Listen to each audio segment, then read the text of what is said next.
ബസന്ത് കോൺഗ്രസിനെ സംബന്ധിച്ച് നോക്കൂ, ദേശീയ തലത്തിൽ ഇത് എന്ത് ഇമ്പാക്റ്റാണ് ഉണ്ടാക്കുന്നത്? രാഹുൽ ഗാന്ധി ഉഴുതുമറിച്ച സ്ഥലമാണ് ബീഹാർ. അദ്ദേഹം വോട്ടർ അധികാർ യാത്ര നടത്തുന്നു, തേജസ്വിയെ ചേർത്ത് പിടിക്കുന്നു, ബീഹാറിനെ ആ തരത്തിൽ തന്നെ കോൺഗ്രസ് സമീപിക്കുന്നു. പക്ഷേ വലിയ വലിയ തിരിച്ചടിയാണ് ഉണ്ടാവുന്നത്. രാഹുൽ ഗാന്ധി കളത്തിലേ ഇല്ലാതിരുന്ന പഴയ തെരഞ്ഞെടുപ്പുകളുമായിട്ടൊക്കെ താരതമ്യം ചെയ്താൽ ഇത് വിനാശകരമായ റിസൾട്ട് എന്ന് പറയാം. ഇത്രയും വിനാശകരമായ ഒരു റിസൾട്ടുമായിട്ട് എങ്ങനെ കോൺഗ്രസിന് പൊരുത്തപ്പെടാൻ കഴിയും?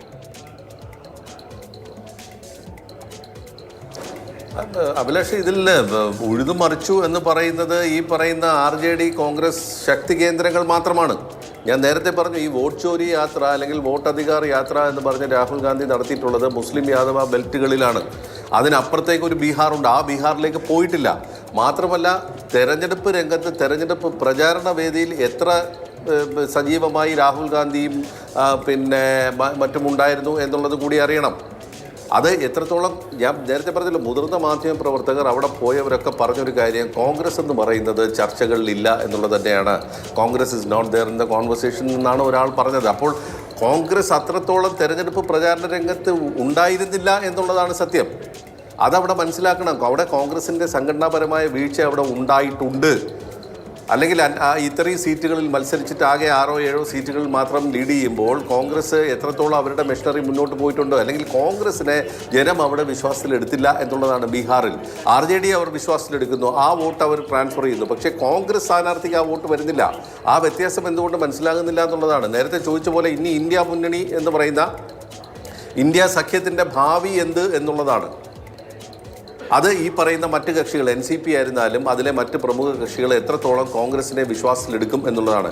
BJPയെ നേരിടാൻ കോൺഗ്രസ് മതിയോ എന്നുള്ളൊരു വലിയ ചോദ്യത്തിലേക്ക് കാര്യങ്ങൾ വരുമ്പോൾ അവിടെ എന്ത് എന്നുള്ളതാണ്. ഇനി മമതാ ബാനർജി വരാൻ പോകുന്ന തെരഞ്ഞെടുപ്പ് അതാണല്ലോ. ഇനി ഏറ്റവും വലുതായിട്ടുള്ള കേരളമടക്കം പശ്ചിമ ബംഗാൾ അടക്കം തമിഴ്നാട് അടക്കമുള്ള സംസ്ഥാനങ്ങളിൽ മമതാ ബാനർജിയുടെ തൃണമൂൽ കോൺഗ്രസുമായി സഖ്യമുണ്ടാക്കുമോ എന്നുള്ളതാണ് അറിയേണ്ടത്. ഉണ്ടാക്കിയാൽ തന്നെ എത്ര സീറ്റ് കൊടുക്കും? DMK എന്തിന് കോൺഗ്രസിനെ വിശ്വസിക്കണം? എന്തിന് കഴിഞ്ഞ തവണ കൊടുത്ത സീറ്റ് നൽകണം? ഈ കൊടുക്കുന്ന സീറ്റുകളിൽ പരാജയപ്പെടുകയാണെങ്കിൽ അതിൻ്റെ പിന്നെ പ്രതികരണം എന്ന് പറയുന്നത് അല്ലേ, അതിൻ്റെ പ്രത്യാഘാതം മുന്നണിക്കല്ലേ.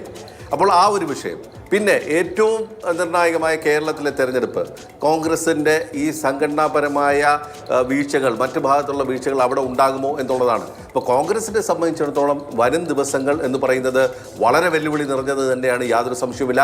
രാഹുൽ ഗാന്ധിയുടെ നേതൃത്വം പോലും ചോദ്യം ചെയ്യപ്പെടുന്ന ഒരു സാഹചര്യത്തിലേക്ക് വരുന്നു കാര്യങ്ങൾ എന്നുള്ളതാണ്. രാഹുൽ ഗാന്ധി എന്ന് പറയുന്ന ആൾ ചിലപ്പോൾ ശ്രമിക്കുന്നുണ്ട്, പല വിഷയങ്ങൾ ഉന്നയിക്കുന്നുണ്ട്. നേരിട്ടൊരു ടഗ് ഓഫ് വാർ മോദിയുമായും BJPയുമായി നടത്തുന്ന ഏക നേതാവ് എന്ന് വേണമെങ്കിൽ പറയാം. പക്ഷേ അത് എത്രത്തോളം താഴെത്തട്ടിലേക്ക് എത്തിക്കാൻ സംഘടനയ്ക്ക് കഴിയുന്നുണ്ട് എന്നുള്ളതാണ് ഇവിടുത്തെ ഏറ്റവും വലിയ പ്രശ്നം എന്ന് പറയുന്നത്. അത് പരിഹരിച്ചില്ല എന്നുണ്ടെങ്കിൽ ഇന്ത്യ സഖ്യം ശിഥിലമാകാനുള്ള എല്ലാ സാധ്യതയുമുണ്ട്. ഒരുപക്ഷെ NCP അടക്കം അല്ലെ ശരത് പവാർ അടക്കമുള്ളവർക്ക് പോലും ഇതിൽ എത്രത്തോളം അവർ വിശ്വാസം പുലർത്തും ഈ പറയുന്ന ഇന്നത്തെ കോൺഗ്രസ് നേതൃത്വത്തിൽ എന്നുള്ളത് കണ്ടറിയേണ്ട ഒരു കാര്യമാണ്. വരാൻ പോകുന്നത് പാർലമെന്റ് സമ്മേളനമാണ്. ശൈത്യകാല സമ്മേളനം 1-ാം തീയതി തുടങ്ങുന്നു. വളരെയധികം ആത്മവിശ്വാസത്തോടെ ആയിരിക്കും BJP അല്ലെങ്കിൽ NDAയും ആ സമ്മേളനത്തെ അഭിസംബോധന ചെയ്യാൻ പോകുന്നത്. ഈ പറയുന്ന ഏറ്റവും ഒടുവിൽ ഉന്നയിച്ച ഹരിയാന വിഷയമായിരുന്നാലും ആ വിഷയങ്ങളൊക്കെ ഉന്നയിച്ച് പ്രതികൂട്ടിലാക്കാം, പ്രതിരോധത്തിലാക്കാം എന്നുള്ള ആ സ്വപ്നം പോലും ഇനി മാറ്റിവെക്കാം. ഒരു ബഹളമുണ്ടാക്കി സഭ പിരിക്കാമെന്നുള്ള അല്ലാതെ എന്ത് കാര്യം അവർക്ക് നേടാൻ കഴിയുന്നു എന്നുള്ളതാണ്. ഇനി ഡിസംബറിലെ ഈ ശൈത്യകാല സമ്മേളനം കഴിഞ്ഞാൽ ഫെബ്രുവരിയിൽ ഒരു ബജറ്റ് സമ്മേളനം ചിലപ്പോൾ ഒരു ചെറിയ കാലത്തേക്ക് മാത്രമേ കാണൂ. അത് കഴിഞ്ഞാൽ തെരഞ്ഞെടുപ്പാണ്. ആകെ 2-3 മാസത്തെ വ്യത്യാസം. കോൺഗ്രസ് എത്രത്തോളം മുന്നോട്ട് പോകുന്നു എന്നുള്ളതാണ്. മെമ്പർഷിപ്പ് കൊടുത്തിട്ട് എത്ര കാലമാകും കോൺഗ്രസിൽ?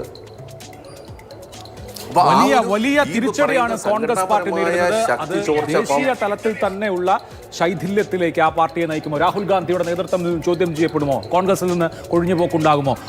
ഒരു ദുസ്വപ്നത്തിലും പ്രതീക്ഷിക്കാത്ത വിധത്തിലുള്ള കനത്ത തിരിച്ചടി കോൺഗ്രസിനെ സംബന്ധിച്ച് അവിടെ ഉണ്ടാകുന്നു. കോൺഗ്രസിന്റെ സീറ്റ് നില 5ലേക്ക് താഴുകയാണ്. 65 താഴുകയാണ്.